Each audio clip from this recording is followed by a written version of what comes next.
नमस्कार मित्रों, सबसे पहले आप सबको धनतेरस के पर्व पे बहुत बहुत शुभकामनाएं। आज है 2 नवंबर। प्रीलिम को करीब 215 डेज आर लेफ्ट और मुद्दा है कि आज के इंडियन एक्सप्रेस में मुझे यूपीएससी एग्ज़ाम के लिए काम की चीज़ें क्या लगी। ज़्यादातर आज एनवायरनमेंट स्पेसिफिक चीज़ें थी।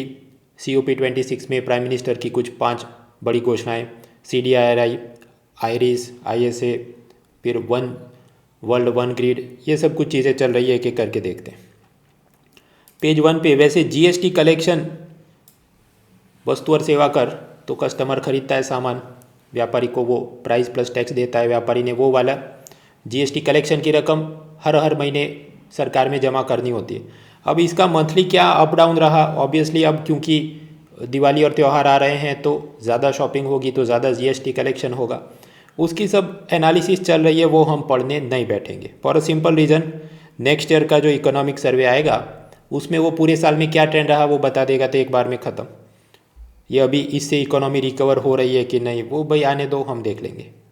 तो मेन चीज़ अब है क्लाइमेट चेंज, उसकी समिट जो ग्लासगो में हो रही है। प्राइम मिनिस्टर मोदी ने वहाँ पर 5 बड़ी अनाउंसमेंट किए जो हमने याद रखने हैं MCQ के लिए और मेन्स आंसर के लिए भी। पहला कि भारत की ये नॉन फॉसिल मतलब रिन्यूएबल टाइप एनर्जी जिसका टारगेट था 2030 तक पहले 450 था, उसको बढ़ा के कर दिया 500 गीगावाट्स। दूसरा काम किया नेट ज़ीरो एमिशन। अब वो सऊदी अरब वगैरह 2016 में करना चाहते हैं, भारत ने कहा हम 2017 में नेट ज़ीरो एमिशन करेंगे। मतलब जितना उत्सर्जन हो रहा है मैन मेड रीज़न के चलते कार्बन डाइऑक्साइड और दूसरे ग्रीन हाउस गैसेस का, तो सामने उतना एब्जॉर्ब किया जाए अलग अलग प्रक्रियाओं से, ताकि नेट जवाब प्लस माइनस जीरो हो जाए। थर्ड अनाउंसमेंट किया कि अपनी एनर्जी की 50% रिक्वायरमेंट रिन्यूएबल एनर्जी से आए। कार्बन एमिशन को अब तक हम बोलते थे परसेंटेज के रूप में इतना कम करेंगे या कुछ, अब बोला गया है 1 billion ton of carbon emission will be reduced या एब्जॉर्ब्ड बाय 2030। तो मात्रात्मक रूप से क्वांटिफाइबल टारगेट, परसेंटेज या रिलेटिव नहीं, क्वांटिटी के हिसाब से ये पहली बार बताया गया है। और भारत के इकोनॉमी की GDP की इंटेंसिटी उसे कम किया जाएगा लेस देन 45%। एमिशन इंटेंसिटी मतलब कुछ भी गुड्स एंड सर्विसेज का प्रोडक्शन करते वक्त हम जितनी एनर्जी कंज्यूम करते हैं वो GDP के रेशियो के हिसाब से कितनी। तो ये सब बातें उन्होंने की, मैंने इधर लिखी है, हिंदी में भी ट्रांसलेशन दिया है, लेकिन इंग्लिश वाला पढ़ेंगे तो जल्दी से वो मेमोराइज कर पाएंगे MCQ के लिए। ये सारे टेक्स्ट आपको मिल जाएगी मेरे टेलीग्राम चैनल मोनाल ORG पे, और ये पूरा माल हफ्ते हफ्ते का जमा हो तो फिर मैं इसकी एक्सेल फाइल और सब अपलोड करता हूँ अपनी वेबसाइट पे। आगे बढ़ते हैं पेज 2, एथिक्स के लिए केस स्टडी। कुल मिलाकर मामला ये है कि राजकोट में किसी वकील ने जज के साथ कुछ बदतमीजी की, ऊंची आवाज़ में बात की, तो मुख्य जिला न्यायाधीश को ये सब शिकायत की और उन्होंने ऐसा एक सर्कुलर यानी परिपत्र जारी किया है कि उनके नीचे जितने भी जजेस हैं उन सभी ने वकीलों की ऐसी बदसलूकी का रिपोर्ट बनाकर उनको भेजना होगा राजकोट के प्रिंसिपल डिस्ट्रिक्ट जज को। अब इससे वकील संघ राजकोट का बार एसोसिएशन नाराज़ है। उन्होंने गुजरात हाई कोर्ट में शिकायत की कि पहला आप ऐसा सर्कुलर बता के, ये जो डिस्ट्रिक्ट जज है वो ऐसा बताना चाहते हैं कि वकील बदसलूकी करते हैं, तो कभी कभी जज भी तो बदसलूकी कर सकता है, तो उसका सर्कुलर में जिक्र क्यों नहीं। If you want to monitor the behaviour of lawyers then you should also accept to monitor the behaviour of जजेस इन द कोर्ट रूम। और ऐसा आपने बिना हमें कुछ चर्चा विमर्श किए जो परिपत्र जारी कर दिया, तो बार एसोसिएशन और जुडिशियल बेंच न्यायपीठ दोनों के बीच रिश्ते खट्टे हो सकते हैं, इसको वापस लिया जाए वगैरह। तो ये सब सुनते हुए सपोज यू आर द जज इन हाई कोर्ट, आप इसमें क्या करेंगे। आगे बढ़ते हैं पेज 9। धन्वंतरी को औषधि का भगवान माना जाता है और इसी के चलते आयुर्वेद मिनिस्ट्री, आयुष मिनिस्ट्री, जिसमें और भी चीज़ें योगा, नेचुरोपैथी, यूनानी, सिद्धा, होम्योपैथी, वो धनतेरस को नेशनल आयुर्वेद दिवस के रूप में मना रहे हैं और इस साल का थीम क्या है, आयुर्वेद फॉर कोविड। फिर बढ़ते हैं पेज 10। तो कुछ कॉलम्स में Buddhist majoritarianism in Myanmar and Sri Lanka. वो कुल मिलाकर बात ऐसी है कि श्रीलंका और बौद्ध में कुछ जरा कट्टरपंथी बौद्ध साधु ऐसे बयान देते हैं, अपने अनुयायियों को उकसाते हैं, जिसके चलते मुस्लिम अल्पसंख्यकों के खिलाफ कुछ हिंसा हो रही है, ऐसे आरोप लग रहे हैं। ये सब भारत के लिए भी चिंता का विषय है। क्योंकि हमारे लिए चिंता क्यों है? वो सब रोहिंग्या रेफ्यूजी क्राइसिस, शरणार्थियों की समस्या बढ़ती है।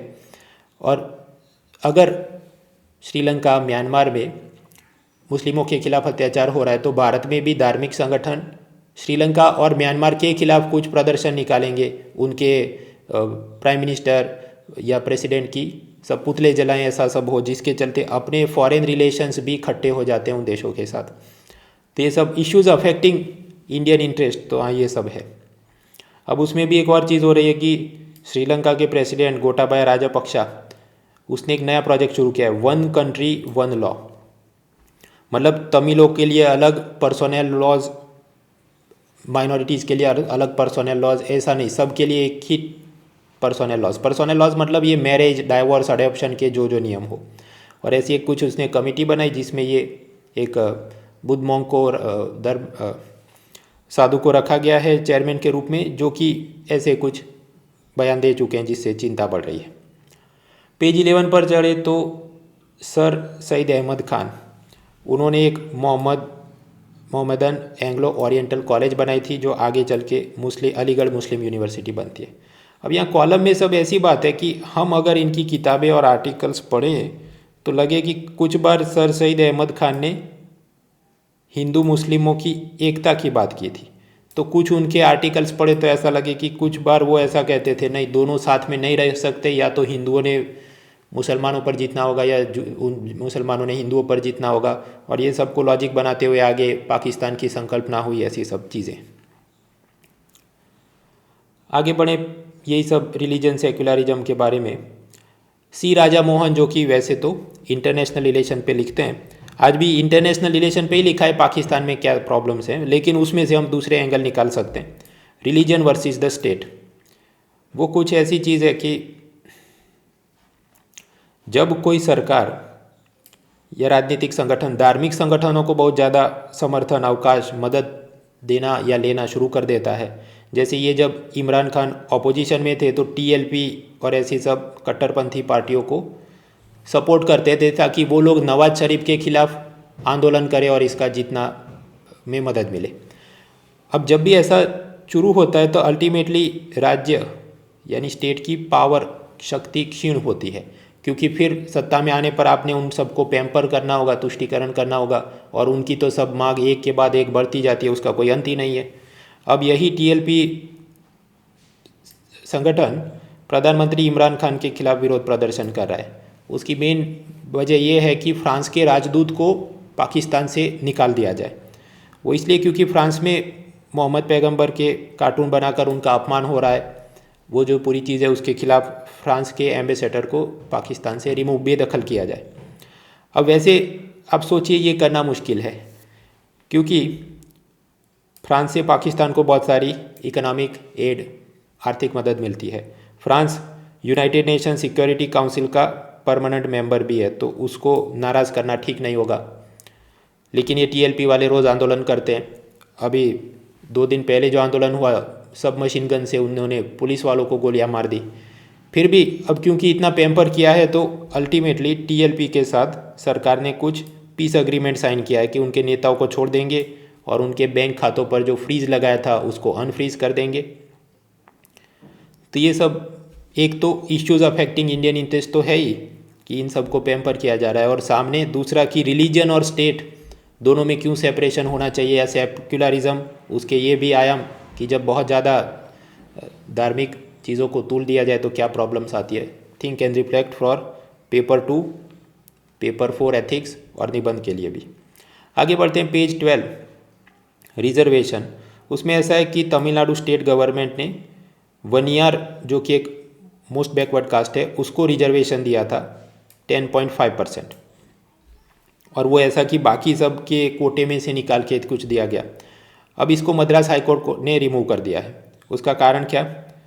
एक तो इन्होंने, मतलब सरकार ने इस समुदाय के पिछड़ेपन का कोई मात्रात्मक data, quantifiable data on socio economic condition, how many college graduates, how many in government job, वो कुछ पेश नहीं किया, बस रिजर्वेशन दे दिया। दूसरा, ज़्यादातर ज़िलों में ये समुदाय वनियार समुदाय की आबादी बहुत कम है। तो अगर डिस्ट्रिक्ट लेवल पर if their population is very low और ये सब रिजर्वेशन के नाम पर जो डिस्ट्रिक्ट लेवल पर जितने रिजर्वेशन होते हैं, रिक्रूटमेंट होती हैं, तो उसमें स्पेशल कोटा हो तो मतलब कि बिना कोई कंपटीशन के इनके सभी उम्मीदवार जो अप्लाई करें शायद उनको एडमिशन मिल जाए, सरकारी नौकरियां मिल जाए, तो बाकी सब उम्मीदवारों के साथ वो अन्याय होगा। मेरिट का मतलब ध्यान भी रखना चाहिए, इसलिए मद्रास हाईकोर्ट ने इसे रिमूव कर दिया है। आगे बढ़ते जम्मू कश्मीर।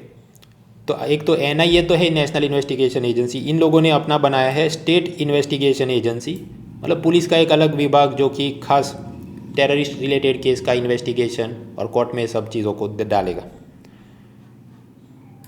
क्या हमको पता होना चाहिए? यस, वो इसलिए क्योंकि मेंस में अभी 1-2 साल में ही कुछ पूछा था कि which organisations are responsible for this border security, internal security, तो पता होना चाहिए कुछ नाम एक एक लाइन के लिए भी। आगे बढ़ते हैं पेज 4, मेडिकल एथिक्स।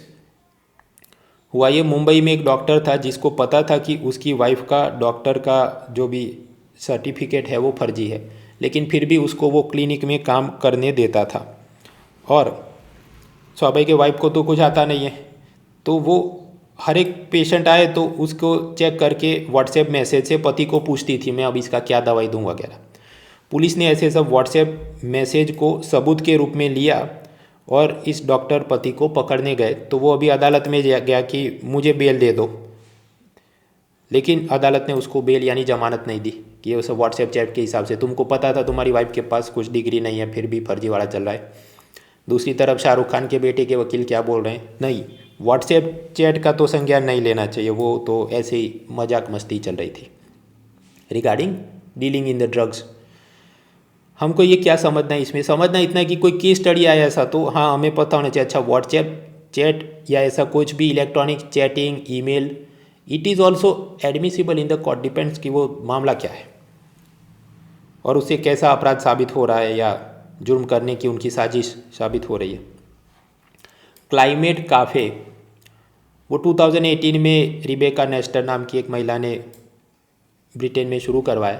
क्लाइमेट काफ़े मतलब अलग अलग लोगों की कुछ सम्मेलन किया जाए, चाय नाश्ता करे और क्लाइमेट पे चर्चा, और केरला में भी ऐसा हो रहा है, एमसीक्यू में जाने लायक। पेज 13, आप जानते हैं सुप्रीम कोर्ट ने पटाखों पर प्रतिबंध डाला, but it is with certain caveats, riders, relaxation की green crackers can be used वगैरह। लेकिन कलकत्ता हाईकोर्ट ने एक स्टेप आगे बढ़ते हुए सभी टाइप के फेस्टिवल में सभी टाइप के फायर क्रैकर्स को बैन कर दिया, टोटल बैन। तो सुप्रीम कोर्ट ने उस बैन को रद्द करवा दिया कि ये तो एक्सट्रीम ऑर्डर है, सभी टाइप के पटाखे सभी केस में टोटल बैन वो तो हमने नहीं चाहते, चरम आदेश है ये, इसलिए इसको रद्द कर दिया। उसके बाद page 14 explain series, climate change की एक्सप्लेन सीरीज में कुल मिलाकर बात यह है 2019 में बना coalition for disaster resilient infrastructure. Bharat और कुछ बड़े देशों ने मिलकर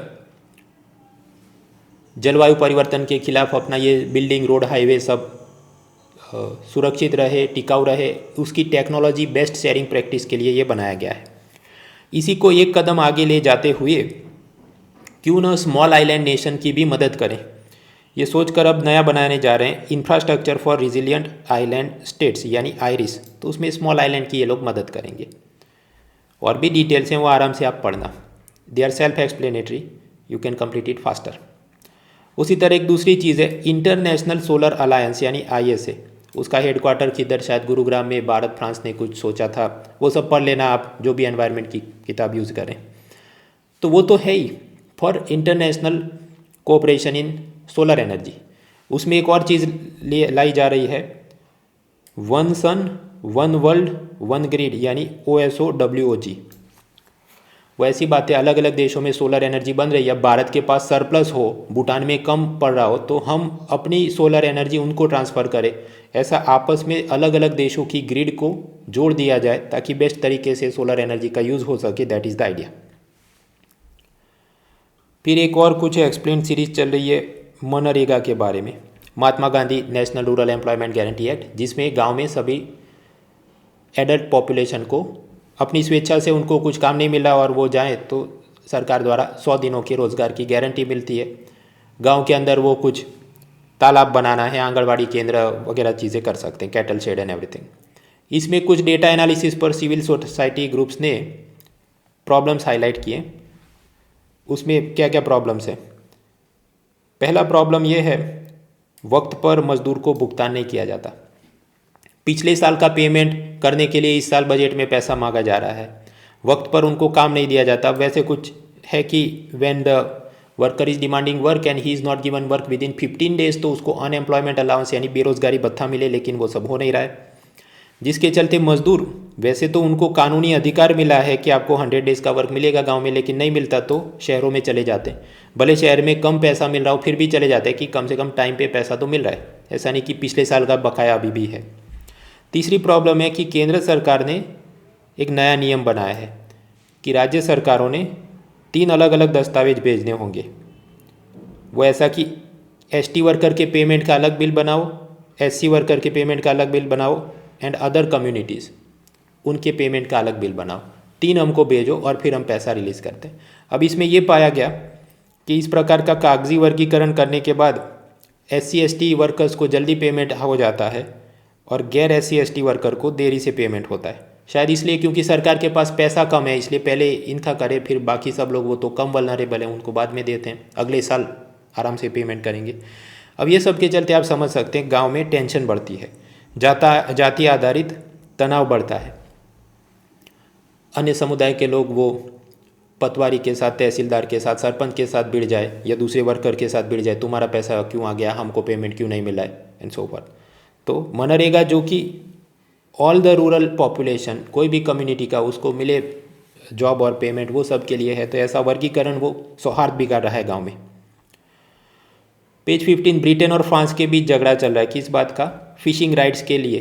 तो एक दूसरे के बोट पकड़ लेते हैं, नेवी भेजेंगे, वो सब बॉल बाय बॉल कॉमेंट्री अभी नहीं पढ़ेंगे। आगे का मुद्दा है नोबेल प्राइज़, किस किस को कहाँ पर मिले वो सब आप देख लेना, वो तो करंट अफेयर्स मंथली मैगजीन में सब आ जाता है।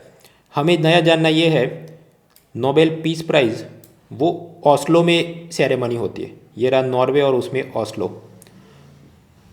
तो वहाँ पर कोई लॉकडाउन नहीं है कोरोना का, और इस बार फिजिकल सेरेमनी होगी और अवार्ड्स दिए जाएंगे। जबकि बाकी सब नोबेल प्राइज़ है, वो सब मेडिसिन, फिजिक्स, केमिस्ट्री, लिटरेचर वगैरह, उसकी सेरेमनी होती है स्वीडन के स्टॉकहोम में, लेकिन वो नहीं हो रही है क्योंकि कोरोना के चलते वह सब लॉकडाउन या रिस्ट्रिक्शन है। तो एक बात हुई, और फिर किसको मिला वो सब आप देख लेना। Page 16, economy. अब ऑफशोर ऑयल गैस रिजर्व हो तो वहाँ उसको खनन करने के लिए, समंदर से ऑयल और गैस निकालने के लिए ज़्यादा बेस्ट टेक्नोलॉजी चाहिए, जो शायद ओएनजीसी के पास नहीं है।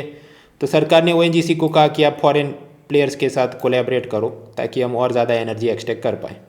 ये इसलिए भी ज़रूरी हो गया है क्योंकि ये क्रूड ऑयल बहुत महंगा हो रहा है, पेट्रोल डीजल के दाम बढ़ रहे हैं। So we need to encourage the domestic production. फिर एक कुछ मुद्दा है वो सोशल मीडिया इंटरमीडियरी गाइडलाइंस, वो हमने पहले भी पढ़ लिया था। उसकी कुछ FAQ, frequently asked question release किए गए कि कौन से केस में ट्विटर, फेसबुक ने क्या करना होगा। हम वो FAQ खुद से सर्च करके नहीं पढ़ेंगे फॉर अ सिंपल रीजन, ये आजकल में इंडियन एक्सप्रेस वाला बनाएगा एक्सप्लेन सीरीज़, तो देख लेंगे। उसमें बात ऐसी चल रही कि ये सोशल मीडिया के एल्गोरिदम, जैसे ये फेसबुक और यूट्यूब का रेकमेंडेड प्लेलिस्ट या रेकमेंडेड पोस्ट, तो कई बार ये होता है कि वो आपको जानबूझकर violent and negative type of news की तरफ आकर्षित करता है क्योंकि उसको ज़्यादा पेज व्यूज़ चाहिए। तो असल में ये सब सोचा जाए तो आर्टिकल 14, 19 और 21 का उल्लंघन करता है, तो ऐसे एल्गोरिदम के खिलाफ भी एक्शन हो, ऐसी कुछ बात चल रही है। वो अभी और टॉपिक डेवलप होगा और कॉलम लिखे जाएंगे तो हम देखेंगे। तो ये था आज का newspaper. See you next time.